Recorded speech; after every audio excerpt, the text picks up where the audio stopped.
तुमच्याकडून गेलेले आहेत, काय तुमची पहिली प्रतिक्रिया? मी कालही सांगितलं की संभाजी ब्रिगेडचे जे प्रवीण गायकवाड आहे त्यांच्यावर जो हल्ला झाला त्याचं समर्थन कुणीच करू शकत नाही, आम्ही कधीच करणार नाही. त्या वृत्तीचे लोक आम्ही नाहीच. राहिला आता दुसरा प्रश्न, माझ्या फोनचा सीडीआर काढावा किंवा कुठल्या पीआयला, कुठल्या व्यक्तीला, कुठल्या हवालदाराला, कुठल्या एसपीला, कुठल्या सीपीला मी फोन केला, खोटारडेपणा सोडला पाहिजे. आणि ती आमची वृत्तीच नाही आहे. एखाद्या आरोपीला वाचवण्याकरता आम्ही धडपड करू. आरोपी आहे, कुठल्याही पक्षाचा असो. त्यामुळं संभाजी ब्रिगेडबद्दल काही आमचं वेगळं मत असेल तर आम्ही व्यक्तिगत मांडू, आमच्या बैठकीत मांडू, आमच्या सभेत मांडू. पण भ्याड हल्ला करणारे अशा प्रकारचे वंगण फेकणं वगैरे हे काही योग्य नाही, कुठल्याही व्यक्तीबद्दल योग्य नाही आहे. संभाजी ब्रिगेड नाही, या राज्यामध्ये कुठल्याही व्यक्तीबद्दल असं करणं योग्य नाही. शाई टाकणे, वंगण टाकणे योग्य नाही. त्याच्यामुळं याचं समर्थन बिलकुल नाही. पोलिसांनी पूर्ण कारवाई केलेली आहे, पोलिसांनी कलमाही वाढवलेले आहे. आणि त्यामुळं मला वाटतं या प्रकरणामध्ये आता जे जे काही पोलीस करतायत ते सर्व पोलिसांना अधिकार आहे. मी कधीही कोणताही फोन कोणत्याही पोलिसाला केला नाही. सर, तुकडाबंदी संदर्भात तुम्ही घोषणा केली, मात्र याचं नोटिफिकेशन कसं निघणार, कधीपर्यंत निघणार अशी मागणी आता सर्वसामान्य करत आहेत. 1000 स्क्वेअर फूटचे प्लॉट जे आहेत ते सुद्धा विकासासाठी थांबलेले आहेत. तुकडेबंदी कायदा नागरिक क्षेत्राकरता जिथे जिथे नागरीकरण झालं त्या भागाकरता रद्द करण्याकरता माननीय मुख्यमंत्री महोदयांनी मला सांगितलं होतं. देवेंद्र फडणवीसचं सरकार, आमच्या सरकारने हा निर्णय आता घेतलेला आहे. आणि अधिवेशन पूर्ण होण्यापूर्वी आम्ही नोटिफिकेशन काढतो आहे. आणि 15 दिवसामध्ये याचा एक एसओपी काढू की कसं कसं रेग्युलायझेशन करावं, कसं कसं तुकडेबंदी कायद्याची अंमलबजावणी करावी.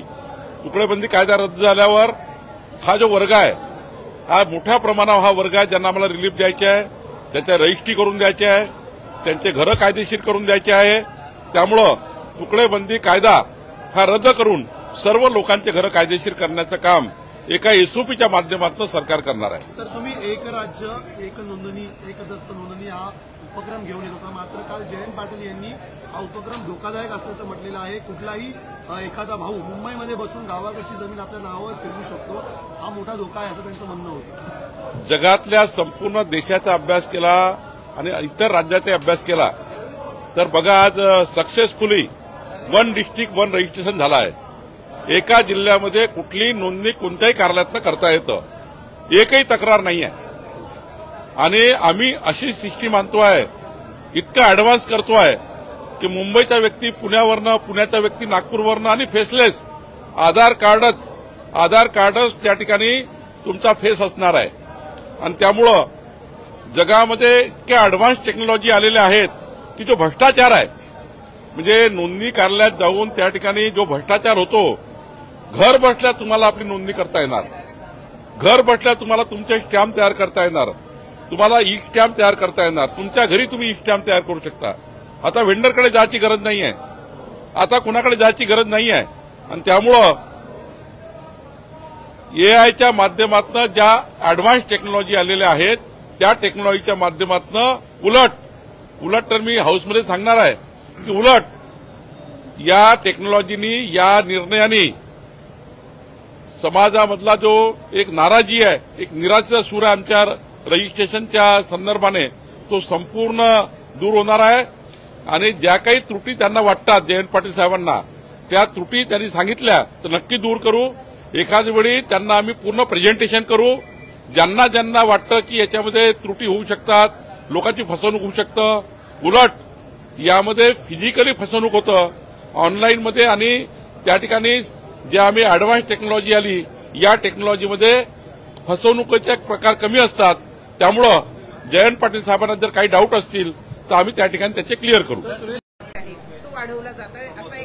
विरोधी पक्ष नेत्यांनी आताच पायऱ्यांवरती आंदोलन केलेलं आहे. नाही, त्यांचा आरोप ठीक आहे, पण असा कुठलाही निर्णय सध्या झाला नाहीये. मंत्रिमंडळासमोर हे प्रेझेंटेशन झालं होतं, तो प्रेझेंटेशन पुरताच आहे. अजून असा कुठला निर्णय झाला नाही आहे. तसा प्रस्ताव विभागाने दाखवला की या ठिकाणी एवढे, कारण शेवटी अवैध दारू राज्यामध्ये असण्यापेक्षा ती वैध असावी. अवैध दारू आज बघा चंद्रपूरमध्ये अवैध दारू होती, ती वैध केल्यामुळे त्या ठिकाणी मोठ्या प्रमाणात जीव आणि त्या ठिकाणी मोठ्या प्रमाणावर जे अवैध दारू आणि विष असलेली दारू, नवसारी असलेली दारू अशी मिळायची आणि लोकांचे जीव जायचे. त्यामुळं वैध परवाने देऊन त्या ठिकाणी हा जो मद्यविक्रीचा परवाना देऊन राज्यामध्ये उत्पादन शुल्क हा विभाग हा काम करत असतो. मला वाटतं अजूनपर्यंत फक्त तो विषय प्रेझेंटेशन करता आहे. अजून सरकारसमोर फक्त प्रेझेंटेशन झालं आहे, पुढं काही झालं नाही.